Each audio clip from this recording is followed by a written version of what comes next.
Welcome back to Tonight Live. I'm Dan Wootton, and it's time for Uncancelled, where Britain's top commentators speak out on controversial issues without the fear of the cancel culture sweeping the rest of the media. Now, with its mix and match cast of bronzed airheads, ITV2's Love Island isn't exactly a hotbed of diversity. But when it comes to political beliefs, singletons who lean to the right are shut out entirely. That's why my guest tonight, the Conservative commentator and activist Emily Hewertson, turned down multiple advances by producers to appear on the sun-kissed dating show. A real shame, given this is the type of sharp political take we've had in the past. Yes, that's right. There you go. Love Island, Hayley Hughes admits she doesn't know what Brexit is. That sort of thing. Another Love Island contestant in Scotland and England. The same place. You get the drift. You get the drift. Not the sharpest tools in the shed. But in a column for Mail Online, Emily revealed she was first approached after a viral appearance on Question Time, which saw her dubbed Brexit Party Girl for her enthusiastic support of Nigel Farage at the 2019 European elections. As a 21-year-old self-described buxom blonde, Emily said, "In many ways, I fit the Love Island stereotype, but I am an unashamed Tory, and I know I would have stuck out like a sore thumb. It would be an isolating experience for me, and I would become the target of an intense online hate campaign just for expressing myself." Emily, who joined the Tory party at 16 and sits on the King's College London Conservative Association, highlighted the need for reality stars who do not play it safe by only revealing acceptable left-leaning or woke views that do not jeopardise brand deals. She's also argued that casting more right-wing voices in popular shows would trickle tolerance through society and help defeat cancel culture. She said, while reality TV has become more diverse, paradoxically, diversity of opinion has fizzled out. And Emily Hewertson joins me tonight. Emily, this was such an important column, actually, because I know people often dismiss reality television, but actually it's, especially for young people, how they shape their view of the world. And you're completely right. There is no one on any of these shows who expresses any other view other than the woke orthodox view, the hard left view. I'm sure there's probably some that secretly feel it, but they know. But why don't they express it? Well, exactly, because they're scared. Because they're scared, exactly. Because they're scared of cancellation. Exactly, and I think that also comes down from, if they're going down the line of work, of brand deals, that, you know, they're living in fear that they might be cancelled by these brands and not being able to work with them anymore. Yeah. And that's just crazy, because we're not talking about any extreme views, we're talking about the mainstream view. And there's just not any voices on reality TV sharing those mainstream views. It's just crazy to me. I know, and what's so sad, though, to me, and by the way, I don't blame you for a single second, because I think your characterisation of what would happen is actually exactly right. But it's so sad for me that you almost cancelled yourself. You felt that if you were going to go on the show, it would be so detrimental to you because of your political views. Absolutely. Like, when I first got the email, I was excited. I was thinking about all the designer bags I was going to buy if I made it through the show and became this big reality TV star. But as it kind of went on, I think reality struck, and I kind of realised that how would I be characterised on this show? And I think I would be, you know, the sore thumb. I'd be the token Tory, really. And I think they wanted something different, which is in some ways good. But I think they kind of wanted to use that to create a storyline. And I think the trolls would have loved it. I mean, I'm sure that, you know, the people that already hate me, that would give them another reason to kind of hate me. But I do just think it's sad, because I do think that we do just need more reality TV stars, like the days of Big Brother, when we had such a kind of uncensored, outrageous kind of show. I do just think that we need more reality TV stars to be open with their views, like they are if they are left-minded. And no one has a problem with that. But why, when it comes to right-wing mainstream views, are people so afraid to share those? And it's the same in the music industry, it's the same in the sport industry. Yeah. Things need to change. We need to normalise mainstream right-wing opinions, and I just don't understand how that isn't happening. Well, I know, and you speak about the entertainment industry, and you're completely right. We saw the terrible case of Winston Marshall essentially being forced out of Mumford and Sons because he tweeted the fact that he'd read Andy Ngo's book. And, you know, Andy Ngo is a journalist who has exposed a lot of the work of Antifa in the US. Again, he's someone who I would say is very centrist and very mainstream, but he's categorised as being some sort of extremist. And he's simply not. It's just that he's not left-wing. Quite. And then you have Dua Lipa being celebrated for having quite unsavoury left-wing views. And it just doesn't make sense to me. I do think that, you know, brands also have a part to play in this, that they're just so, you know, they're just straight on the next bandwagon as soon as a new woke trend comes on board.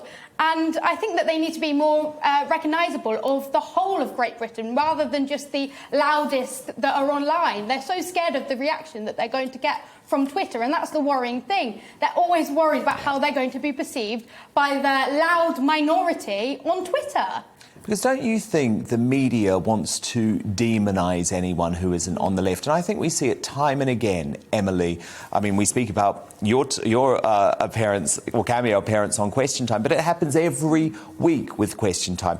There's always a sacrificial right-wing lamb on that panel who is going to be slammed. And actually what it means is so many people who are very, very talented and share centre-right views just simply will not appear on that show because they know what's going to happen to them. Same with Newsnight. Same with Good Morning Britain now that it's gone woke. Same with the Jeremy Vine show. If you happen to be on the right, you are going to be rounded on and immediately start trending on Twitter. And as you say, some people just won't do it for their mental health. Exactly, and it's quite dangerous, really, because every single day I have people in my DMs saying, oh, I'm too scared to tell my friends I'm a conservative. And I'm like, come on, you're part of the majority here. Yes. How in a democracy like Great Britain do we have people too scared to say how they vote because they're too scared of how their friends will judge them? To me, that is just shocking. You know, we live in Great Britain. We're supposed to be a tolerant, democratic nation. We shouldn't be ashamed of our views that are very mainstream. So it is really just crazy, and it just shows that how, you know, big things like reality TV stars actually have an effect in everyday life and everyday conversation. And it does feed into a broader narrative, doesn't it? Oh, 100%. About why people at the BBC were so shocked and horrified when Brexit won, because they just hadn't seen it coming, because they operate in their own bubble. And they had no idea that the Red Wall was going to fall either, because they operate in their own bubble. And actually, if they had more diversity of guests on all of these shows, then maybe they would have some idea of what the country actually thinks. Exactly, and I think it would make reality TV more interesting and TV in general more interesting. I just feel like Love Island's got a bit boring. We constantly have the same characters. And when you do have someone that, you know, breaks the mould a bit, they're instantly kind of victimised. Like the other day, I think the contestant's name is Sharon, because I can't deny, I do tune in sometimes at 9 p.m. Sorry? do you want me to boot you out of the studio right now? I mean, I record it because obviously I'm watching TV news. I mean, I know the segment is called Uncancelled, but you nearly got yourself cancelled there. I think their ratings have tanked this year since the launch of GBNews, you know? Yeah, obviously, that explains everything. But yeah, there was a girl that said that she was career-driven, and the guy that she was, you know, starting to date said that was a turn-off. I'm sorry. How could that possibly be a turn-off? But it does just seem that there's the same sort of characters. And also, I think that people go into Love Island now looking for a career in reality TV. And that makes them even more conscious on what they say or how they come across. And it's just not very genuine or authentic. Like, personally, I like to see a Love Island with 40-year-old divorcees on there to, you know, really mix it up. So I do think it is getting a bit samey. And I would just like to see a bit more outrageous, uncensored reality TV, and I think that's where entertainment and authenticity comes from. Did the producers try to persuade you to go on the show, and did you tell them that the reason that you were scared was because of your political leanings? Well, to be fair, the first time I was pretty interested, to be honest, because I thought this would be great. I was quite naive, I think. I thought about, you know, being the face of Boohoo or whatever it is. You do kind of get swept away, and I think it's very easy to do that. And I think that the producers perhaps have a duty to kind of show the other side and say, you know, about how there could be, you know, online trolls that target you and things like that. So at first I was really willing to, but then I kind of thought about it. And as well, I started, dating the real way, and I actually did meet someone. And although it wasn't that serious at that point, because many people that go onto the show ditch their current partners. They've been together for 2 years, but they're ditching it because this is a once-in-a-lifetime opportunity. Sure. But yeah, with that, it kind of made my mind up for me, but thank goodness it was the best decision I ever made, because I just don't think it was right for me, and I think people need to think about the further consequences before going onto the show, because everything that they say gets scrutinised. It's got such a big following, and also... Well, you're going to be branded for life. Yeah, exactly. Whatever you do on that show, personally, because you clearly have a big career and there's lots of things you want to do in the future. Personally, I think you did make the right call, but I think it's sad that you had to make that call. Look, let's bring in our panel. I've got a room full of blonde bombshells tonight, actually. What a lucky man I am. Political commentator Daisy McAndrew, GBNews star Becca Hudson, and Darren Grimes, who's down the line in County Durham. Darren, look, I want to come to you first because you have been trolled like virtually no one else in this country for your political views. So I imagine you have great sympathy for Emily. I do. I think Emily raised a really interesting and I think important point on the fact of the matter is, I think ultimately in a nutshell, to just sort of encapsulate everything that Emily has discussed, you can have as much diversity on television and Amazon and ITV, all the rest of it. They want to get diversity. That's what matters. But as soon as you employ the diversity of thought into that mix, that's when it starts to get interesting. Despite the fact, as Emily rightly says, 14 million people voted Conservative in 2019. That's quite a lot of the British people who are being sidelined here, despite having the views of the majority. And really quickly, Emily, as well, I'm a bit worried about the sort of repercussions of Love Island. I don't mean to come over all sort of Anne Widdecombe, but I think actually you were a real example for young girls. You stood up in that appearance on Question Time, and you were a voice for people that felt voiceless, and it was fantastic to see you. I remember sharing that clip. You were phenomenal. Do you actually worry that far from being a good example to young girls like you were in that clip, Love Island is entirely a bad example for young girls? I think it's a bit of a mix, but the problem is that I think if you try and play, a different kind of character to what's expected, that there can be, you're kind of sidelined, and also by the producers, they kind of want to push you out. For example, there's rumours going around that the first girl that was eliminated in this series, after just 48 hours, it was kind of orchestrated by the producers because she didn't want to kiss or play the game, as the quote was. I think you have to go on for the right reasons, and I think, some people go on it genuinely for love, but I think some people are just so enrolled in trying to get this, reality fame that it's actually quite disturbing. And also, the other thing that I find really, really worrying is that there's more people applying to go on Love Island than there is to Oxbridge. What does that say about the state of this country? Becca, would you go on Love Island? No, to the relief of probably the entire British viewing public, I wouldn't go on it.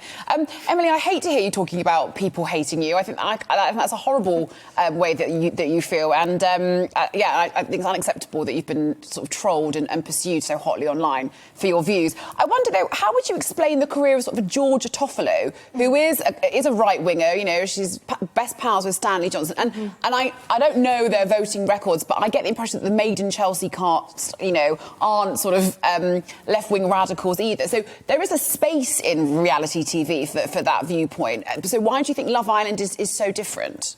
Well, I'd argue a lot of the Maiden Chelsea cast and a lot of influencers in general do hold conservative views, but they feel so afraid to kind of put them out there. That's why you just don't see it as often. I'd say that's why. And I also think that, like I said before, that the people that go onto Love Island are so worried about the careers and getting brand deals after and things like that, that they don't want to say anything controversial that could jeopardise that. And again, that's worrying because we're not getting authentic TV, and it's becoming a replica of the rest of society. Daisy McAndrew, it is a genuine concern, isn't it? A genuine concern that people on TV, and I'm talking about all forms of television, it's very acceptable for you to express pretty extreme left-wing views, as Emily pointed out. Dua Lipa at the Brits, for example. We see those sorts of cases all the time.